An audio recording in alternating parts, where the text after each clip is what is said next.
Bob, over to you. Why tell us your story? It's chapter 3 in the book. So in the book, we've got many pages, but we want to hear your potted summary, your executive summary of the story we wrote in chapter 3.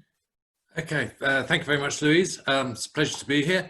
And it's a pleasure Jane's on the call as well. She is my principal at our school, Magatho Primary School in Salisbury, which services an informal settlement. And she's done an awesome job, I have to say. Built a team for delivery, took brave decisions to get rid of teachers that were not up to the job, and turned around the school, moved it from underperforming to top 10 for the region, which has been a fantastic experience.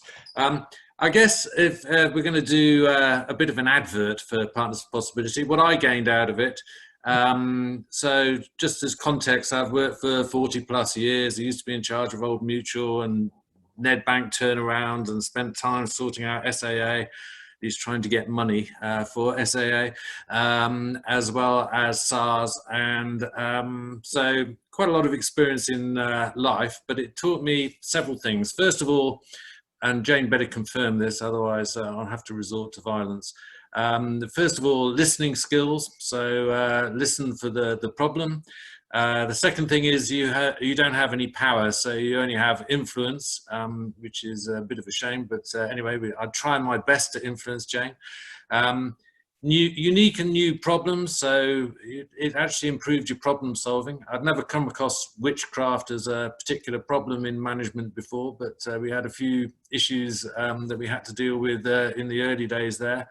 And I think moving from vision to action to results. So Jane and I used to sit down every 2 weeks, and I would have I would document. I can touch type, so I'd have our action list and move from an idea through to implementation and delivery.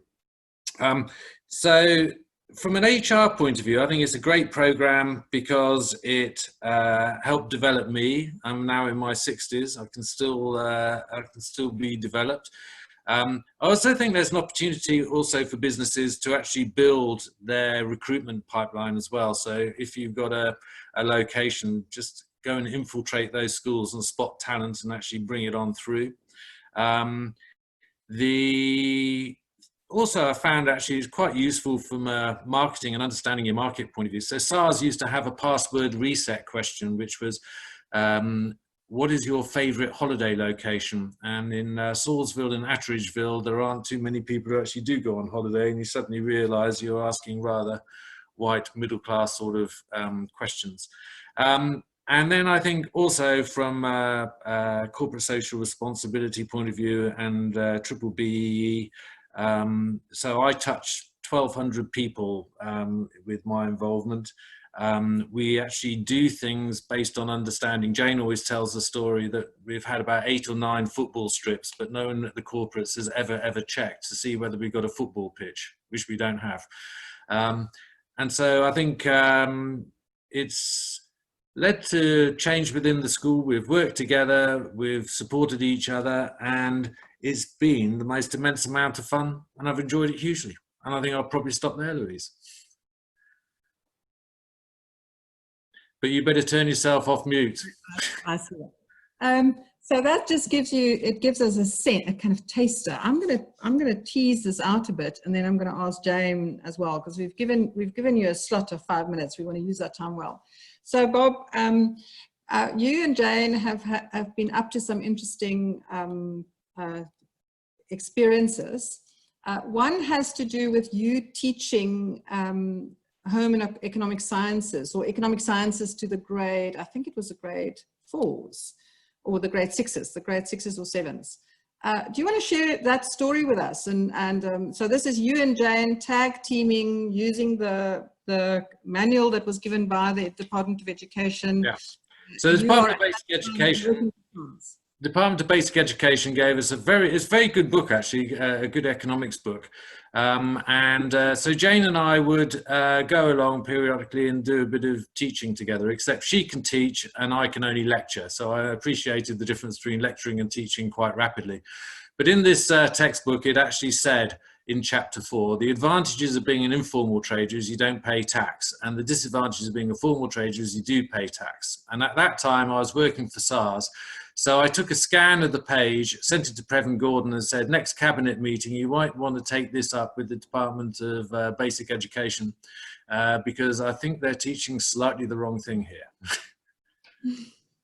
So that's always one of my wonderful stories about what happened there in Asheville.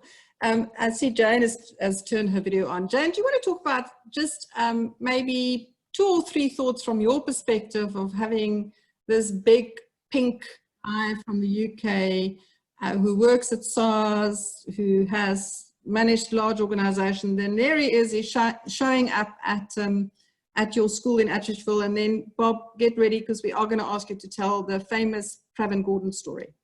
Jane. Hi, I think at first I never thought it will happen, because immediately you get a name, the first thing you do is to Google a profile of a person. So I looked at Bob's profile, I saw the Junukeng scenario, and I thought PFP must be joking. This partnership is not going to happen. And he showed up, and when he showed up, I saw a lot of humility, and Bob was just different from what I read. And I've grown so much in this partnership. Bob was just a soundboard to me. The other thing is that both of us, we could learn to listen, because we can talk, Bob and I. And how he's been treating everybody here at the school, it extended to the community of Atteridgeville, to parents, to community of Atteridgeville. Bob was known by everybody else in Atteridgeville, because it started by being Mr. Bob Head. Then it came to Sir Bob. The next thing, everybody, when Bob comes to the community, they say, Bob, Bob, Bob. So he is Bob. That shows you how passionate he is with education. And since then, I'm not the same, Louise. The respect that I have for my community, the respect that I have in the education system. I will tell you a story to say, every time when an MEC or the minister has to visit the school, my director will say, I don't sleep until the minister is there. But with me, they risk to invite people to come here at 7 o'clock. For example, the MEC was here early in January. He came at 7 o'clock and nobody was worried, because they knew they will find the school intact. That's Jane and Bob for you. Thank you, Jane. And I was just wondering whether if you want to say something about your reflections on interviewing Jane and visiting the school. But Bob, we have made being able to decide or to have control over your own diary is a key requirement now for us. We say if business leaders want to join PFB, they must have control over their own diary. And then we tell the famous Previn Gordon story, because we say we want business leaders to respond in the way that you responded to that phone call, because that made a massive difference to Jane. Knowing that she is more important than Previn Gordon has changed Jane's identity on the planet. But we want to hear the story from you, and we are recording, so we never know where this story might end up, Bob, so careful now. I think actually Previn Gordon is familiar with the story, actually, Jane, because he indicated he's not a gentleman. I have scars.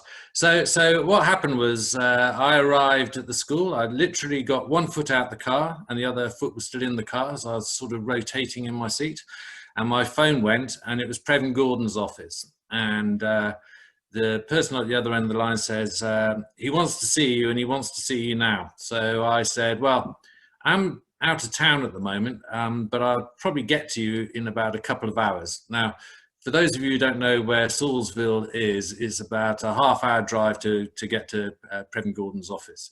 Anyway, so I jumped out the car and went to see Jane and said, we've only got an hour. I've just told Previn Gordon that I'm out of town having an important business meeting, and you are more important than Previn Gordon, so you can wait.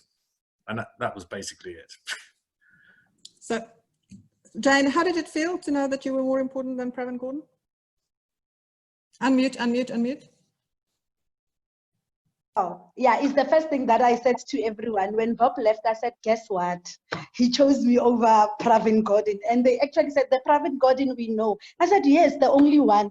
And that has been the story that we told parents, visitors, and everybody else to say, hey, careful, the principal here is respected by the office of Pravin Gordhan. I think it did help a lot to say, of course, yes, you can respect a principal, especially in these days and age. Thank you, Jane. I'm going to tell one more story about Jane, and then we're going to hand over to Thomas Holt. So the story I have about Jane is the first time Jane and Bob came to do Flawless Consulting, I think it was something like February 2013 or something, a long time ago. Jane was really struggling to find her way from Atteridgeville to Midrand for this course. And I remember Francois being on the call with you, Jane, and spending all this time to kind of help you to find your way. And at the time, this was one of the very few times that Jane had been outside of Atteridgeville driving somewhere else. At that time, Jane hadn't traveled anywhere. Jane had spent her life in Atteridgeville. Jane, actually, I'm going to ask you, since that day, where have you been as kind of big highlight places that you've visited? Some have been to do with Bob, some have been completely outside of Bob, but as a result of all of this exposure. Tell us about, just give us the background to your story of traveling. I've been to more of Europe countries now than African countries. And it's all because of the partnership. I've been to France, I've been to Denmark, I've been to the heart of London by myself, Bob not being there. You know, I stayed in his flat while he was in South Africa and I was there. I've been to Germany, I've done partner, I've been to Lancaster, I've visited people, I've used tube trains. I went to the Pancras station, I've seen Charles de Gaulle, the best station that you can ever mention. And I also had other partnerships because they had of Bob. I've met lots of people because they followed him. So what he did for me, again, I must say this one, was that every time he was supposed to have a meeting with a key person who would invite them, I would be the host. And of course, I would meet those people. So I became an automatic globetrotter, you know, and sometimes some places, I mean, for a Jane from Atteridgeville, from other places, then you have to fly alone, go to places, and Bob had a map for me and notes to say, if you want coffee, go to Starbucks 3 kilometers from the flat. And the next thing, I had to go to see other people in France. I happened to meet my friend in France, all because of Bob. And my friend felt it's unfair for her family. She has been there for 10 years. Nobody came to visit. I was the first South African to visit her. So it's all good, and I hope I'm still gonna do it. There's one other thing to add. Pravin Gordhan actually did perform for Jane. So I took Jane to the budget speech. So Pravin Gordhan was up on the stage, and Jane was one of the noted respectable people in the audience. Thank you, Bob.